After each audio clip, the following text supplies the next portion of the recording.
धार्मिक लोग भी प्रवचन देते समय दो विचार प्रकट करेंगे। एक विचार बोलेंगे कि God helps those who help themselves, ऐसे कहा होता है अंग्रेजी में। कोई हाथी के ऊपर बैठकर एक मौत आ रहा था, कोई सड़क में खड़ा था बीच में, वो हाथी के ऊपर जो बैठा हुआ मौत जो था वो बोला कि अरे हट जाओ, नहीं तो हाथी तुमको अपने सूंड में उठाकर मारेगा, हट जाओ। वो चिल्लाया उसने, लेकिन वो व्यक्ति जो खड़ा था सोचा कि अगर बचाना तो भगवान मुझे बचाएंगे, ऐसे बोलकर वो खड़ा था। तो हाथी निकट आया, उनको पकड़ा और फटफट करके मारा, उसको फ्रैक्चर हो गया है हाथ पैर। तो हाथी आगे चला गया। तो उसने भगवान को कोसा, उसने भगवान को बोला कि मैं आपको आपके ऊपर निर्भर रहा, आपने हमको बचाया नहीं है? तो एक संत महात्मा ने उनको बोला कि देखो भगवान हर एक के हृदय में विराजमान है। उन्होंने मौत के उनके हृदय में भगवान ने उनको प्रेरणा दी, इसलिए तो वो चिल्लाया तुम्हारे ऊपर है। उन्होंने बोला कि हट जाओ, बोला तुमने हटा नहीं है? तो हमें भी यत्न करना चाहिए। वो संत महात्मा ने उनको सिखाया कि हमारी ओर से यत्न करना चाहिए। कुछ चीजें हैं जो हमारे सर के ऊपर है, जब पानी सर के ऊपर जाता हम कुछ नहीं कर सकते हैं। तभी जो हो सकता है वही हम उस समय क्यों जो हो सकता है वही करना चाहिए। जैसे एक व्यक्ति था, ये नरसिंह पुराण में कहानी आता है। ऐसे एक व्यक्ति एक दुकान में बोके खरीदा, मालूम है उसको गुलदस्ता बोलते हैं क्या? गुलदस्ता, हाँ, एक गुलदस्ता खरीद कर जा रहा था किसी लड़की को देने के लिए। बाद में उसके साथ विवाह करने की इच्छा थी इसको, तो उसका बर्थडे था कुछ, उसको लेके जा रहा था उसको देने के लिए। जाते जाते एक गांव में बहुत बड़ा भीड़ आ गया उस समय। जैसे बंगाल में कभी भीड़ आ जाता है, बाढ़ आ जाता है, भीड़ नहीं था बाढ़ था। इतना बाढ़ आ गया, पानी ऐसे लेवल बढ़ता गया है। कभी कभी लेवल गर्दन के भी ऊपर चला जाता है कि नहीं? तो वो सोचा कि इतना ताजा फूल खरीदा हूं, ये खराब हो जाएगा, ऐसे से ऊपर उठाया उसको। ऐसे पानी जब इधर तक आ गया तब पता चला कि इसको बचाने के बाद छोड़ो, अभी हमारा जान नहीं बचेगा लगता है। ऐसे उसको लगा था। वो समझ गया कि अनेक लोग मर ही रहे हैं इसमें पानी में, मैं भी मरने ही जा रहा हूं। लेकिन इतना सुंदर फूल खरीद कर लाया, अभी उसको दे नहीं पाऊंगा, उसको भी दे नहीं पाऊंगा, और इसका कुछ उसको भी दे नहीं पाऊंगा, और इधर ही ऐसा ही जैसे वैसे रह जाएगा, मैं मर जाऊंगा। उस समय उसको मन में लगा कि उसने बोला कि गोविंदाय नमः बोल दिया उन्होंने। बोलते बोलते पानी ऊपर चला गया और मर गया। लेकिन मृत्यु के बाद यमदूत आ पहुंचे, लेकिन यमदूत लोगों को थोड़ा चक्कर आ गया।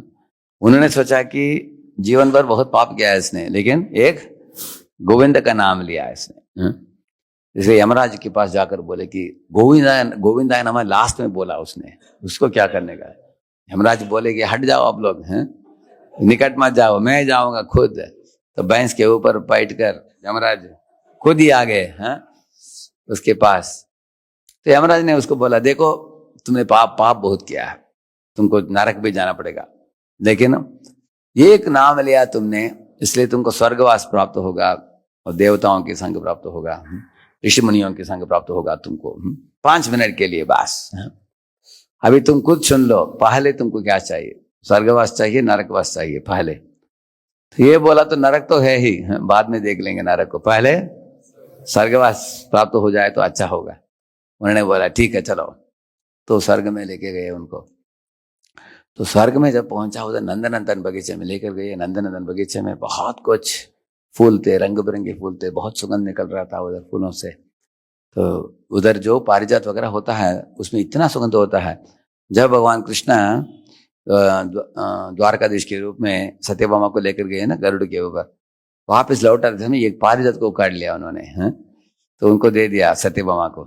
लेकिन पारिजात में इतना सुगंध होता है कि भ्रमर, जो स्वर्ग में रहने वाले भ्रमर पारिजात में बैठते हैं, वो उस पारिजात के साथ साथ इधर भूमि में आ गए वो, क्योंकि वो छोड़ नहीं पाए पारिजात फूल को, इतना सुगंध आता है उसमें। तो ये भी देखा कि बहुत सुगंध देने वाले एक फूल हैं उधर स्वर्ग में इधर भी फूल सुगंध देते हैं, लेकिन आपको सूंघना पड़ता है निकट जाकर, है? उधर दूर से ही आपको, जैसे चमेली को दूसरे कमरे में रखेंगे तो कभी सुगंध आ जाता है कि नहीं, इस तरह उधर सुगंध आता है स्वर्ग में।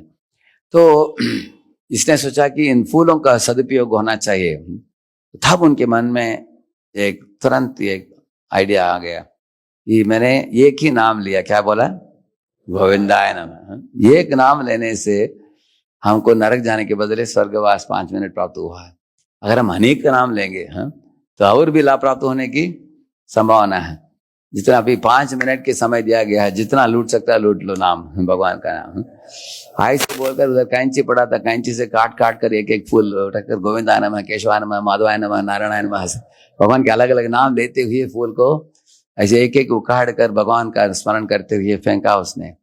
5 मिनट की बात क्या है, उसका 10 मिनट हो गया, 15 मिनट हो गया, आधा घंटा हो गया, कोई नहीं आया उसको। बड़ा आश्चर्य हुआ, अरे क्या हुआ अभी? तब यमदूत आने के बदले कुछ देवदूत आए, मुकुट पहने थे, कुंडल पहने थे, बहुत सुंदर चेहरा था। वो सोचा कि अरे यमदूत नहीं आए, अभी यमराज के पास जाने का टाइम हो गया अभी, ऐसे सोच रहा था।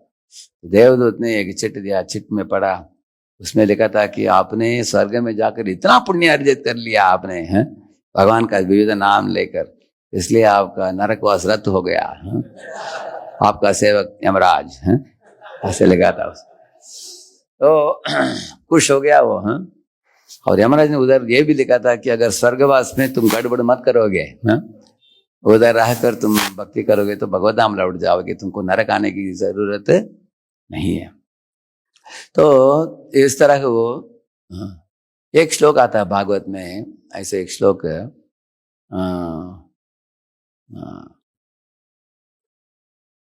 What that was, यन्नाम विवशो गृणन। विवशो गृणन का मतलब है निस्सहाय भावना से।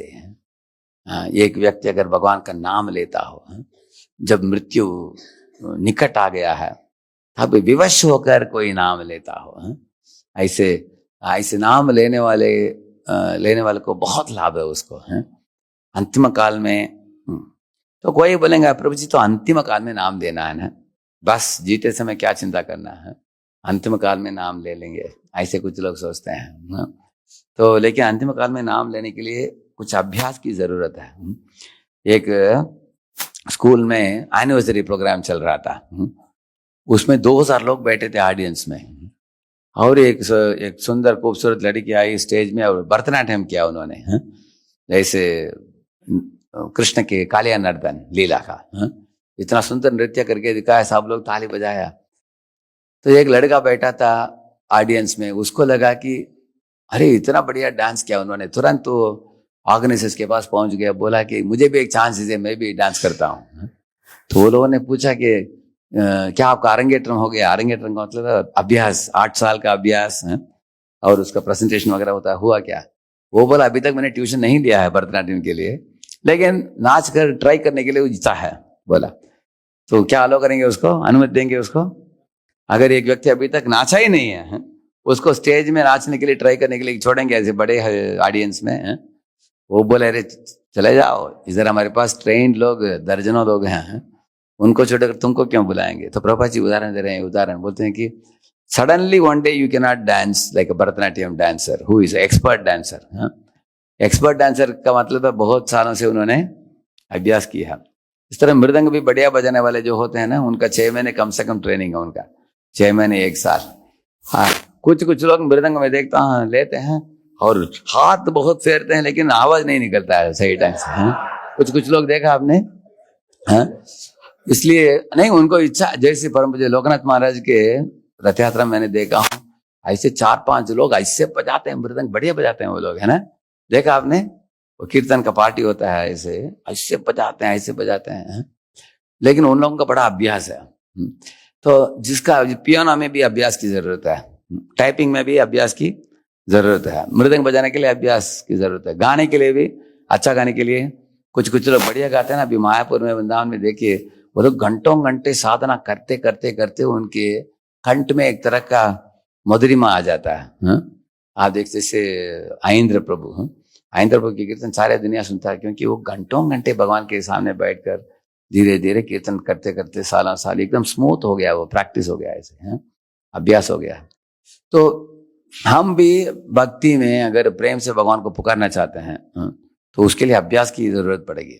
अचानक हम नहीं कर पाएंगे ऐसे। कोई भरतनाट्यम सडनली जाकर स्टेज में अगर नाचने के लिए ट्राई करेगा, वो सब लोगों के मजाक का बात बनेगा, है कि नहीं? सब लोग हंसेंगे उसको देखकर। उसका वो बेवकूफ जैसे दिखेगा वो, है ना? अचानक कोई नाच नहीं पाएगा। इस तरह प्रभु जी बोलते हैं, life is a preparation, death is a examination. जीवन एक हमारे अंतिम भगवान का नाम लेने की तैयारी के लिए अवधि है। जीवन भर रोज हम हरे कृष्णा कृष्ण कृष्ण हरे हरे राम राम राम रोज करते करते करते इतना अभ्यास हो जाना चाहिए।